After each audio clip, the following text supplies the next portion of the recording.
नमस्कार। आज मैं आपको बताऊंगी कि आप अपनी ओवुलेशन को कैसे रिकॉग्नाइज़ कर सकते हैं या कैसे आपको पता चलेगा कि आपको ओवुलेशन होने वाली है। तो अगर आपको बेबी चाहिए नेचुरली तो आपको ये पता होना चाहिए कि आप कौन से दिन ओवुलेट करते हैं।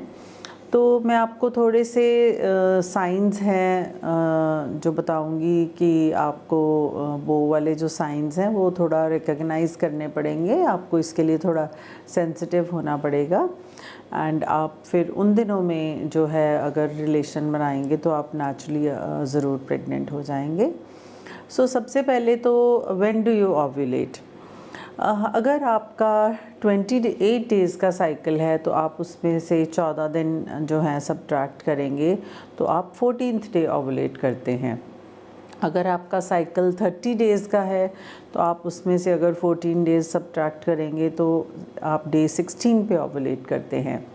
प्रॉब्लम आती है जब आपके साइकिल्स इर्रेगुलर हैं, यानी कि कभी तो आपका 28 डेज़ का साइकिल है, कभी 35 डेज़ का साइकिल है और कभी 40 डेज़ का साइकिल है।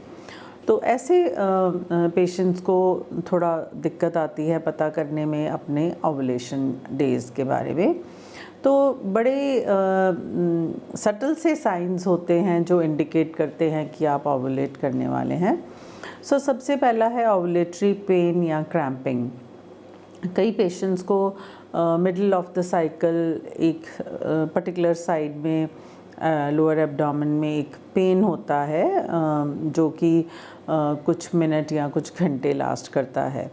तो अगर आप थोड़ा सा उन दिनों में ध्यान देंगे तो आप अवश्य ये पेन फील कर सकते हैं। सेकेंड साइन है basal body temperature, rise in the basal body temperature. आपका जब ओवुलेशन होता है तो उन दिनों में जो टेम्परेचर है वो 0.5 से लेके 1 डिग्री फ़ारेनहीट तक बढ़ जाता है। बट ये जो टेम्परेचर राइज़ होता है ये ओवुलेशन के बाद होता है और ये थोड़ा मेजर करना मुश्किल है और ये बहुत स्पेसिफिक साइन नहीं होता ओवुलेशन का।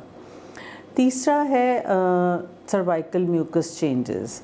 जब ओवुलेशन होती है तब जो सर्वाइकल बच्चेदानी के मुंह पे जो म्यूकस होती है वो थिन हो जाती है सो दैट स्पर्म्स जो हैं वो इजीली पेनिट्रेट कर जाएं सर्विक्स में से यूट्रस तक, और ये एक पतली लेयर की तरह हो जाती है, जैसे कि एग वाइट होता है उस तरह की हो जाती है।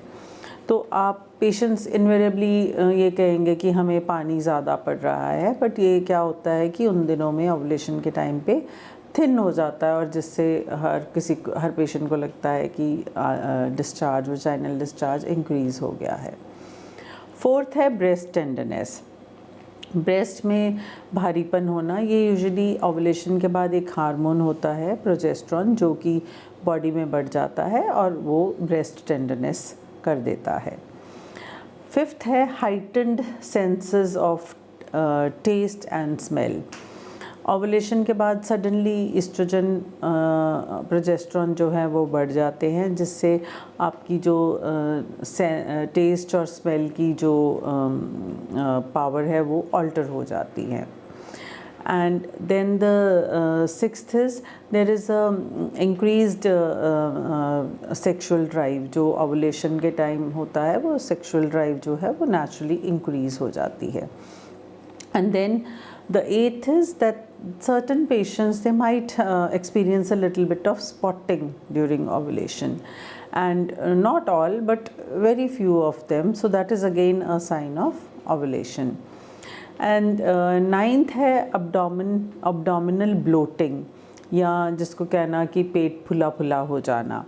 इसके दो कारण हो सकते हैं, एक हार्मोनल चेंज, प्रोजेस्टेरोन जो बॉडी में आ जाता है ओवुलेशन के बाद, उसके बाद थोड़ा लगता है कि पेट में भारीपन है, या जो ओवुलेटरी फ्लूइड जो होता है वो रिलीज़ होता है उसके कारण भी ब्लोटिंग हो जाती है। और जो 10th है वो है mood and appetite changes. Because ovulation के बाद अगेन हार्मोन्स इंक्रीज़ होते हैं बॉडी में जिसके कारण कई लोगों का मूड और जो है एपेटाइट वो चेंज हो जाती है। तो ये बहुत ही सटल से साइंस हैं ओवुलेशन के जो कि अगर आप ध्यान देंगे या ऑब्ज़र्व करेंगे तो आपको पता चल जाएगा। इसके साथ साथ आप आजकल केमिस्ट शॉप पे या ऑनलाइन एलएच प्रेडिक्टर किट्स भी अवेलेबल हैं जो आप यूज़ कर सकते हैं। एलएच प्रेडिक्टर किट में जब आपकी 2 लाइंस आती हैं तो आप नेक्स्ट 24 या 48 आवर्स में ओवुलेट कर जाएंगे। एंड आप इसके साथ साथ अपने डॉक्टर की भी हेल्प ले सकते हैं जो कि आपकी एक ओवुलेशन स्टडी या फॉलिकुलर मॉनिटरिंग करके आपको एग्जैक्ट बता सकते हैं कि आपका एग कब रिलीज़ हुआ है या कब बना है। एंड सो आप ये सब चीज़ें अगर आप फॉलो करेंगे तो आप नेचुरली अवश्य प्रेग्नेंट हो जाएंगे।